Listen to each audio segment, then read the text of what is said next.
Exit interviews. Sometimes people leave your organization. You may be more or less happy about that. The question is, how do you deal with it? And quite often I saw, let's say, an approach to exit interviews, which is special to say the least. We have to see that exit interviews are a necessity, and I am quite shocked. We just had one of the largest expos for people development in Europe, the Future HR South in Stuttgart in Germany. And I was quite shocked to see the amount of organizations that have no approach to exit interviews or a very weird one, which is completely scientifically wrong.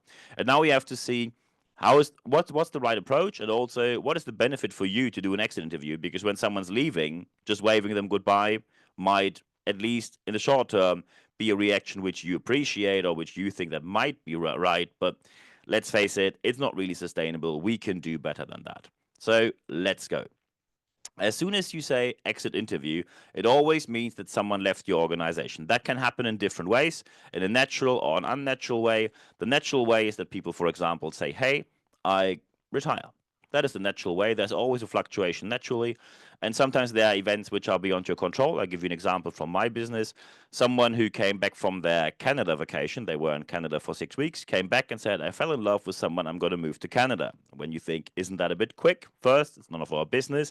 And second, they're together ever since. And that's more than 10 years right now, have children and whatnot, like a fairy tale. And that is something where you haven't done anything wrong. When you have a business which runs, for example, seminars, on site in Germany and someone moves to Canada, they will leave your business because it's not really a commuter's distance from Canada to Germany. Let's just be clear about that. Very important is there are very often unnatural, non-natural causes. When someone says, hey, I want to leave, and you say, no, we'd like to keep you, but they say, no, I just prefer to leave. And that is where the exit interview is tremendously valuable. So when we talk about exit interviews, it always means we want to get benefits out of the moment when someone leaves. So let's see what are the best practices here. And the first best practice is you need to be sure that you pick the right time. I've seen way too often that people quit and then they still have, depending on the job they have, sometimes months to work because they have a quite long time to rehire someone and then get them on board, etc. And quite often I see that the exit interview is done quite close to the time of when someone handed in their resignation, and that is not the right time. The best practice is that you do the exit interview quite close to the exit date. When you now say, hey, but I want to make a counter offer, that's not an exit interview. That is either trying to keep someone in the organization, or maybe it's a pitch or negotiation call, as you like, but that is not an exit interview. Exit interview is at the very end where it's clear someone is going to leave. And by the way, just to cover that very briefly, when you are one of these businesses where you say, oh, sorry, salary raise not possible, then someone says, I quit due to a better offer, and then you say, oh, now we have a salary raise for you, you lose any kind of credibility. People then only learn that they need to threaten you, they almost need to blackmail you into a salary raise, and suddenly there's the magic money tree where you say, now a salary raise is possible, which wasn't possible before. And of course, most people still don't stay because they say, look, I gave you the chance to give me a salary raise which was fair and transparent, and you said no. And suddenly when I leave, you say, yes, that's not the employer I want to work for. Very important, when you go close to the exit date, the interviewer needs to be neutral. When you have a leader where they, let's say some sort of conflict was the reason why someone left, or a project that didn't go too well, or a leadership decision that wasn't accepted, or HR did something which ended up in an escalation and you had already a process of mediation or anything, you cannot take the same people and expect that the exit interview is going to lead anywhere.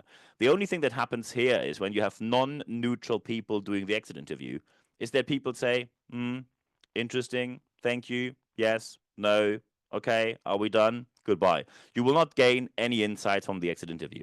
And the main reason for the insights is the exit interview. We want to have the insights. So when you use so-called semi-structured interviews, I just recently did my MBA, and in the MBA, I used semi-structured interviews. Semi-structured interviews are interviews where you have a certain guideline, a certain list of questions, and this list of questions is a guideline, but you can divert from there. So, for example, you give someone a question, you pose a question, and from the answer, you elaborate further. And that's an important part. Fully structured interviews are very stiff, very artificial, very clinical, where people say, okay, you're ticking the boxes here, ticked all boxes, am I allowed to leave? It almost feels like you're in a laboratory. And very important is semi-structured interviews also need to guarantee psychological safety. I give you an example of how it should not be. One of my friends recently quit his job. He's highly technically skilled, is an expert, works in consultancy for more than a decade for the company he's working right now, and he's leaving due to a leadership decision, which pretty much says, yeah, we call people back in the office, and when he said we could work remotely before, so we had remote work and work from anywhere, why is this all gone? And the answer was, we are a large corporation. It is as it is. And surprise, surprise, hundreds of people left. And the business is running very well, so they didn't aim to get rid of people. I know that sometimes people say we call people back in the office, so we hope they all quit, or many of them quit. That was not the case here. It was just bad leadership. And during the interview, he was attacked for leaving. They said, how do you dare? You worked here before. Before the pandemic, it was no problem to come here. Why do you insist on remote work? Blah, blah, blah. When psychological safety is not guaranteed, it immediately goes on Glassdoor, or in Germany, Kununu, where people simply say, look, in this company, psychological safety is not a thing. No one knows what it is, and you will be attacked for almost anything. The right way is you should listen and document. That is the main aspect here. Listen and document, and then close. Listen, document, close. That is the process. Listen, document, close, because if you don't do that and you try to defend something, people will just stop talking with you. They will say, okay, you're just here to tell me I'm wrong. So they say yes, no, yes, no, yes, no, goodbye, and you have no insight of what really happened. No defense of what happened in the past. If you do a defense of what happened in the past, hoping that someone says, oh, thank you very much for telling me that I'm wrong. I really appreciate being told to be wrong, and now I really love to work here in the future. Surprisingly, that does not happen. Who could have thought? So listen, document, close. When you listen, and there's one important aspect. When you listen to someone, it should be that the person speaks 80% and you speak 20%. 80-20 is the A plus. I know it's very difficult to achieve. When you start out, focus for 50-50, that's already pretty good. I've been sitting in way too many interviews where basically it was 90% the leader speaking and 10% the person quitting, and it was all justification and defense, how wrong they are and how much we would love to keep you in the organization, but no salary raise, and no, you can't have remote work, and no, this is all non-changeable. You just need to accept that, but please stay because we don't want to hire someone and onboard someone. It's too much effort.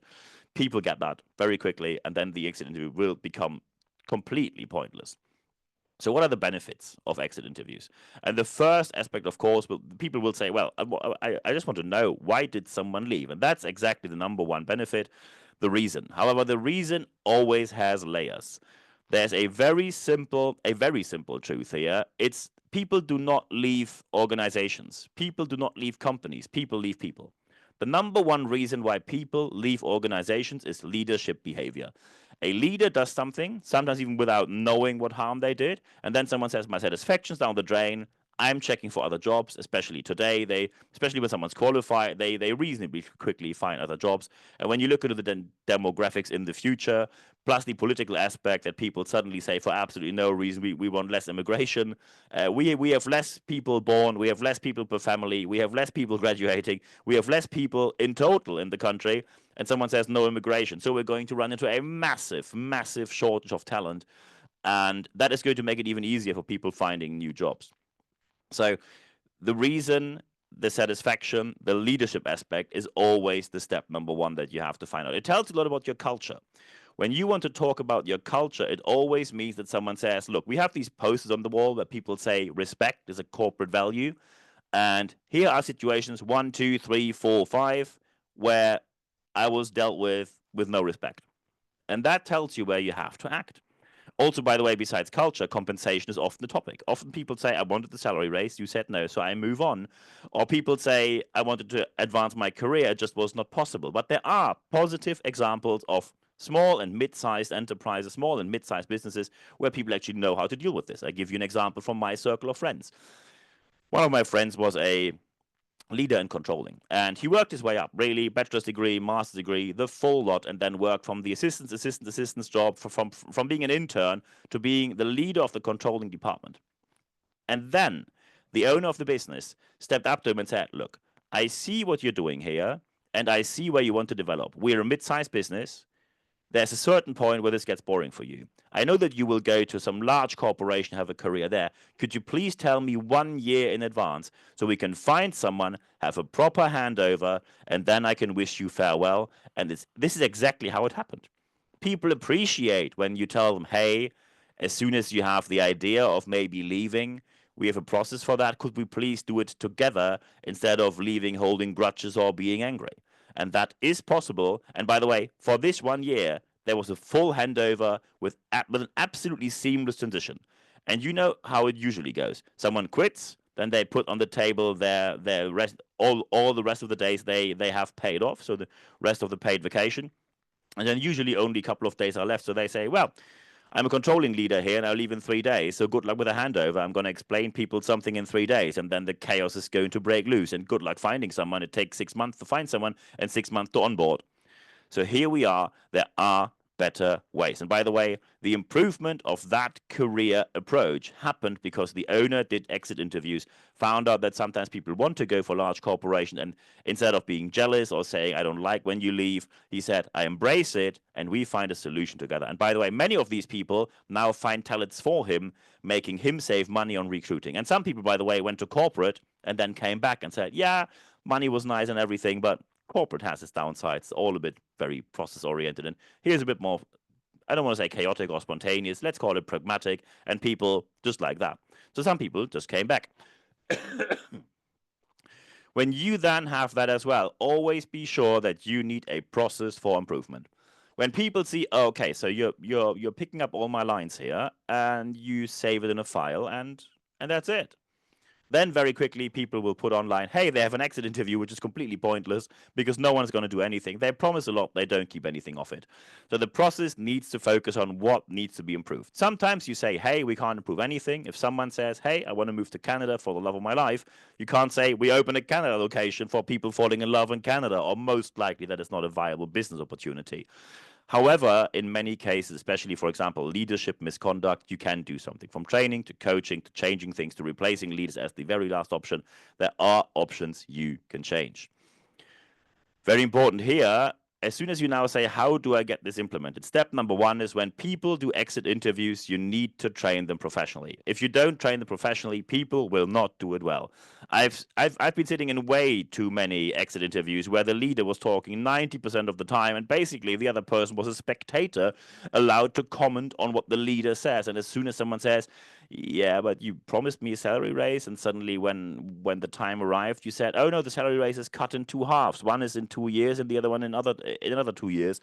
Oh no, I didn't say that. And then the whole argument started. So you need to train people properly to have no escalation in the exit interview and to get the best out of it. Very important is, as soon as you train people on it, please review. So that means that someone, for example, from HR or someone else, sits in the exit interview and gives you feedback on how well you're doing. And that is totally normal, it's totally useful, and often you learn a lot about yourself and how your approach to exit interviews might improve because other people see things which you probably do not see. They see aspects you haven't seen in yourself, so you can improve. However, the most important thing is the follow-up. When people leave your organization, I very often see that they're just gone. There's no contact on LinkedIn. There's no contact to invite them to the Christmas party or anything else. When people move on, usually they move on within the same industry, at least in most cases. People move on in the same industry. Why not stay in contact? As soon as you stay in contact and someone says, hey, look, where I am right now, we had a restructuring, it's not really great. Do you have something to offer? And you say, yes. People return to a structure they already know. They return to an organization they know, so you can onboard them way quicker with almost zero recruiting cost, at least zero external recruiting cost. No job ads, no nothing. Very important is your follow-up. You need to follow up with people. When they leave, they need to stay on the radar. Stay in touch. When you say, hey, someone left and we are happy that they left because they were totally not up to the job, we're happy they're gone, fair enough that you say, good that you were here, but it's okay when you're not. But most people who leave, you will probably say, well, they were here and they added some value, so let's stay in touch.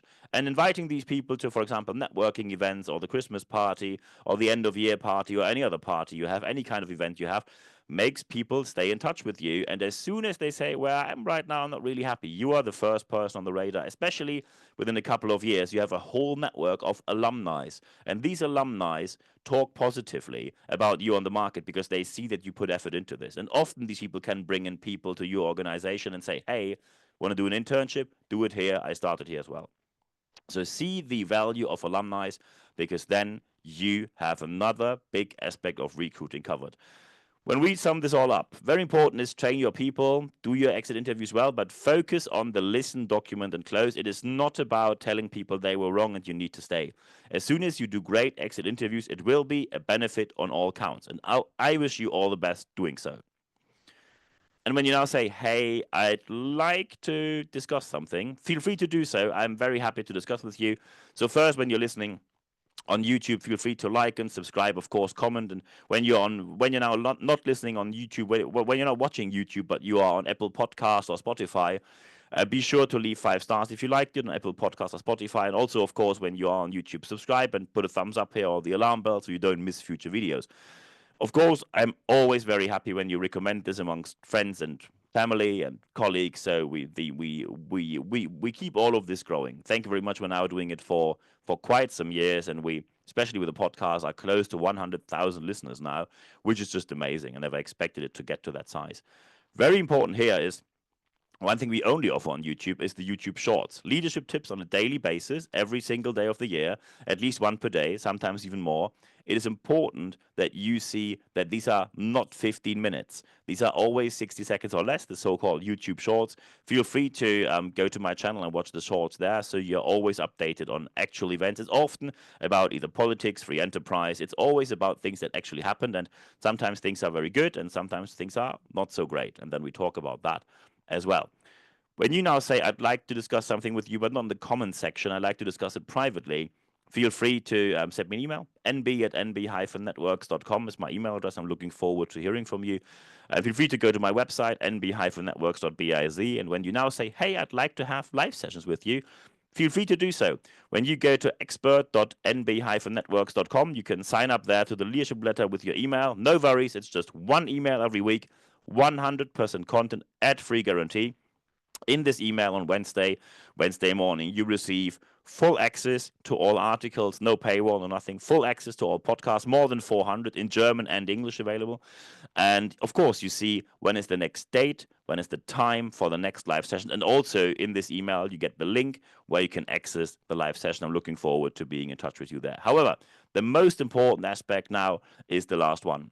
Apply what you heard in this podcast, because only when you apply what you heard, you will see the positive aspect that you obviously want to see in your organization.